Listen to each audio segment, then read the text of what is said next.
আজকের দিনটা ছিল আমার জন্য একদম স্পেশাল, কারণ আমার শাশুড়ির নিজ হাতে বানানো মাটির চুলায় আজ প্রথমবারের মতো আমরা ননদ ভাবি মিলে রান্না করতে যাচ্ছি। রান্না তো করতে চলে আসলাম, কিন্তু ভেতরে ভেতরে একটু টেনশন হচ্ছিল যে আগুন জ্বলবে তো নাকি রান্না ছেড়ে মাঝপথেই উঠে যেতে হবে। আগুন জ্বলবে কি জ্বলবে না সেই কথা চিন্তা করে ভাবলাম যে আজ প্রথম দিন ভারী কিছু রান্না না করে সাধারণভাবে একটু খিচুড়ি রান্না করা যায়। বিসমিল্লাহ বলে রান্না বান্না শুরু করে দিলাম। এক পাতিলে তেল দিয়ে দিলাম আর অন্য পাতিলে খিচুড়ির জন্য গরম পানি বসিয়ে দিলাম। তেলটা একটু গরম হয়ে এলেই পেঁয়াজ দিয়ে দিলাম। আর দেখেন প্রথম দিন হিসেবে মাশাআল্লাহ ভালোই আগুন জ্বলছে, মোটামুটি পানিও গরম হয়ে এসেছে। তারপর পেঁয়াজের সঙ্গে দিয়ে দিলাম রসুন কুচি এবং কাঁচামরিচ কুচি। পেঁয়াজ রসুনগুলো কিছুক্ষণ ভেজে নিচ্ছিলাম, কিছুটা নরম হয়ে এলে তারপর দিয়ে দিব গুঁড়ো মশলাগুলো। এখানে গুঁড়ো মশলার মধ্যে নিয়ে নিলাম লবণ, হলুদ গুঁড়ো আর মরিচ গুঁড়ো। এক্সট্রা করে আর হাবিজাবি কোনো মশলা ইউজ করিনি, কারণ শুরুতেই তো বললাম একেবারে সাধারণভাবে খিচুড়ি রান্না করতেছি। তো মশলাটাকে কিছুক্ষণ নেড়ে চেড়ে কষানোর পর আলুগুলো দিয়ে দিলাম। এদিকে আমি বারবার আগুনের দিকে তাকাচ্ছিলাম আর মনে মনে আল্লাহকে ডাকছিলাম, আল্লাহ মান সম্মানটা রেখো, আজকে যাতে অন্তত খিচুড়িটা রান্না করে উঠতে পারি।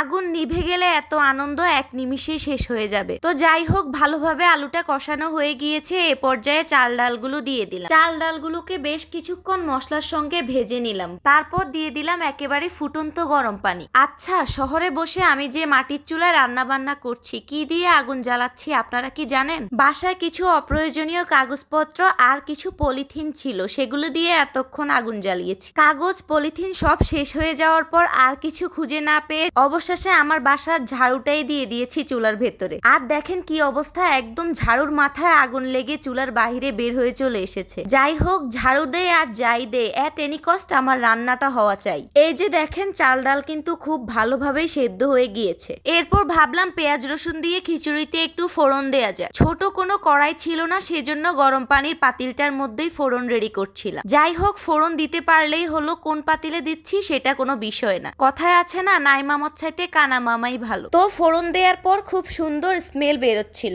আর এভাবেই খিচুড়ি রান্না কমপ্লিট করলাম আলহামদুলিল্লাহ।